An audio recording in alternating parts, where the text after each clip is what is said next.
So let us start with general calibration procedure for soldering or desoldering station. Generally આ પ્રકારના station હોય soldering ડિસોલ્ડરિંગનું એનું calibration રિપીટેબિલિટી by different timing એટલે કે અલગ અલગ ટાઈમની રિપીટેબિલિટી દ્વારા જે છે બરાબર. રિપીટેબિલિટી એટલે કે વારંવાર કેટલું તમે એનું કેલિબ્રેશન કરો છો અને રીડિંગ લો છો, એનું મેઝરમેન્ટ કરો છો બરાબર. રિપીટેબિલિટી વર્ડ તમે આઈટી અથવા તો બીઆઈ સબ્જેક્ટની અંદર તમે ઓલરેડી સ્ટડી કરી ચૂક્યા છો. તો રિપીટેબિલિટી થ્રુ જે છે અલગ અલગ ટાઈમિંગ ઉપર આનું કેલિબ્રેશન કરવામાં આવે છે. ફોર એક્ઝામ્પલ,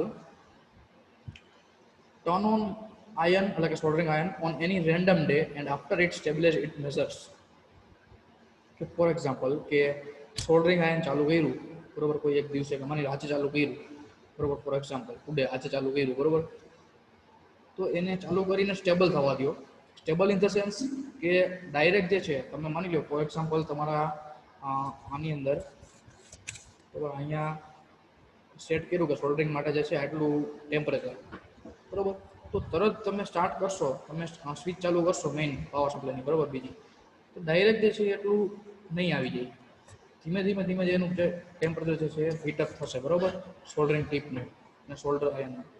તો એને સ્ટેબલ થવા દો અને એ મેઝર કરો કેટલું મેઝરમેન્ટ થયું. તો કે ફોર એક્ઝામ્પલ અહીંયા જે છે 72 ડિગ્રી ફેરનહીટ બરાબર, ફેરનહીટ એટલે ટેમ્પરેચરનો યુનિટ છે.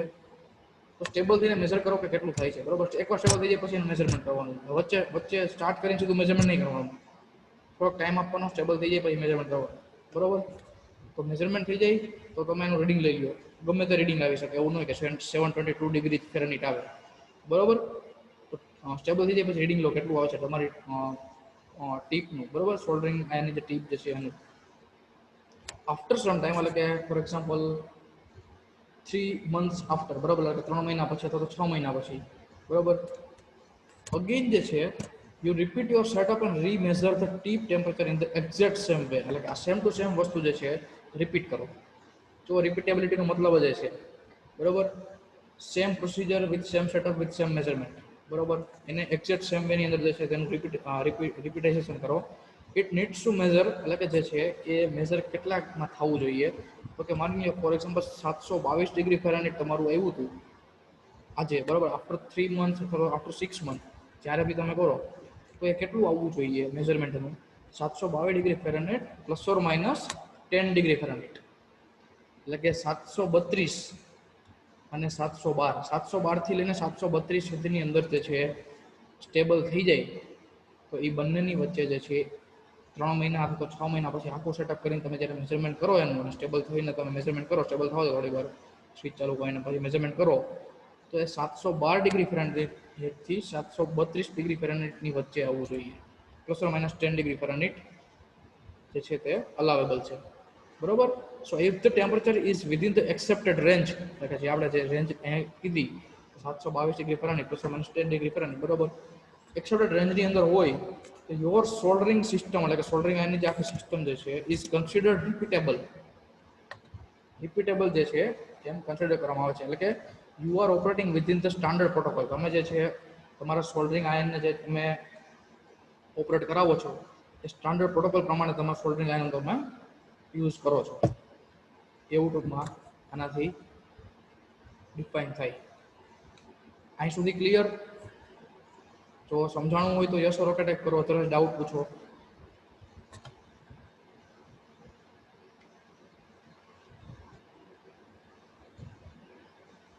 ઓકે,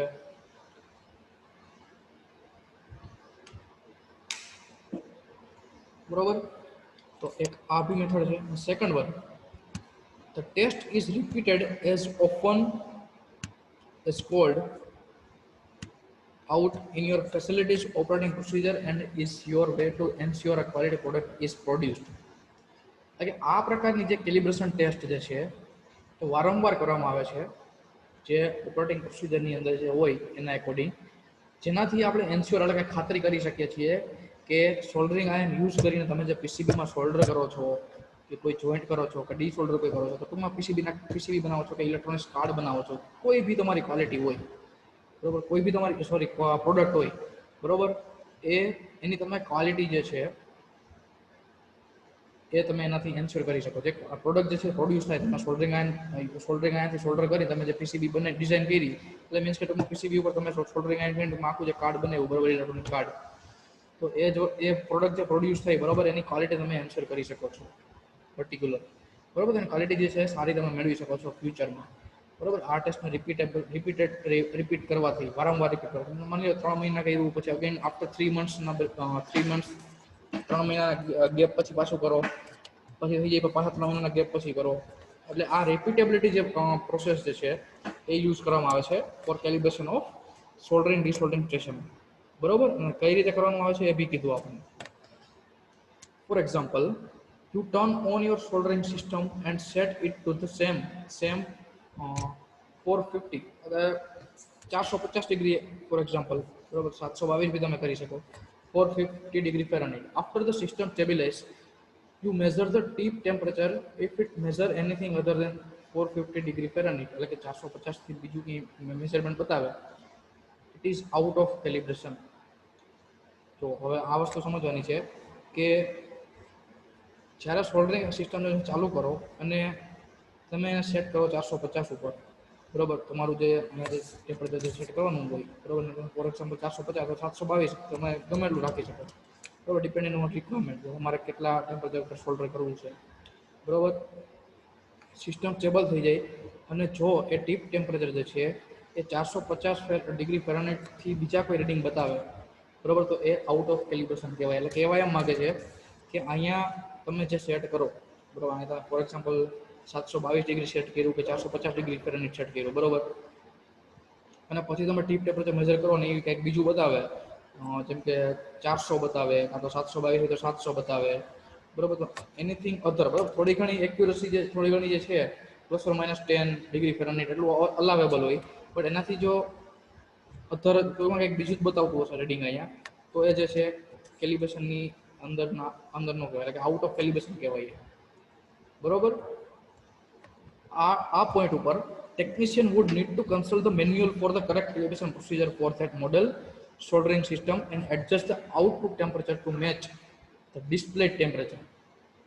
એટલે કે આવું જ્યારે થાય કે આટલો હ્યુજ ડિફરન્સ ઇન્ડિકેટ કરે બંનેમાં, બરોબર, કે ડિસ્પ્લે ઉપર જે આવે છે એ અલગ, તમે ટીપનું ટેમ્પરેચર મેઝર કરો છો એ બી અલગ, બરોબર. તો એ ટાઈમે શું થાય, એ ટાઈમે શું કરવાનું, ટેકનિશિયન જે છે એની જે ટૂંકમાં મોડેલ હોય સોલ્ડરિંગ સિસ્ટમ, તમે સોલ્ડરિંગ આયન જે કંપનીનું યુઝ કરેલું હોય એની સ્ટાન્ડર્ડ જે છે consult the manual for correct calibration procedure, standard મેન્યુઅલમાં જે કરેક્ટ કેલિબ્રેશન પ્રોસિજર આપેલી હોય એને જે છે રિફર કરશે અને શું કરશે તો કે adjust the output temperature to match the display temperature. એટલે કે જે અહીંયા ડિસ્પ્લેમાં ટેમ્પરેચર બતાવે છે એ અને તમને જે આ સોલ્ડરિંગ ટીપ આઉટપુટ ટેમ્પરેચર મળે છે એ બંનેને શું કરશે, એડજસ્ટ કરશે. એટલે કે પાછું અગેન જે છે એમાં જે એવું કમ્પન્સેટ કરશે જે કંઈ એરર આવતી હોય એને, બરોબર. તો એ ટૂંકમાં સ્ટાન્ડર્ડ કરેક્ટ કેલિબ્રેશન પ્રોસિજર જે છે મેન્યુઅલમાં આપેલી હોય એનાથી ટૂંકમાં એના પોઈન્ટ જે છે ફોલો કરીને એને એડજસ્ટ કરશે, બરોબર. અહીંયા એડજસ્ટિંગ જે છે નીચે પોર્ટ બી આપેલા અલગ અલગ જે છે બટન્સ હોય, બરોબર, એનાથી તમે કરી શકો, બરોબર. તો આ પ્રમાણે જે છે એનું કેલિબ્રેશન કરવામાં આવે છે. Okay, this is all about general calibration procedure for soldering or desoldering station. એટલે જો લાસ્ટ પોઈન્ટમાં કીધું કે અગેન જે છે એરર આવે તો તમે છે મેન્યુઅલ જે છે એને તમે કન્સલ્ટ કરી શકો, બરાબર. મેન્યુઅલ જે છે મેઇન મોડલ સોલ્ડરિંગ સિસ્ટમનું જો કોઈ બી મોડલનો યુઝ કરો તમે તો અલગ અલગ કંપનીઓ અલગ અલગ મેન્યુઅલ હોય, બરાબર. તો એના એકોર્ડિંગ જે છે તમે એને એમાંથી કરેક્ટ કેલિબ્રેશન પ્રોસિજર રિફર કરીને તમે એને એડજસ્ટ કરી શકો છો. This is all about calibration procedure for soldering and desoldering station.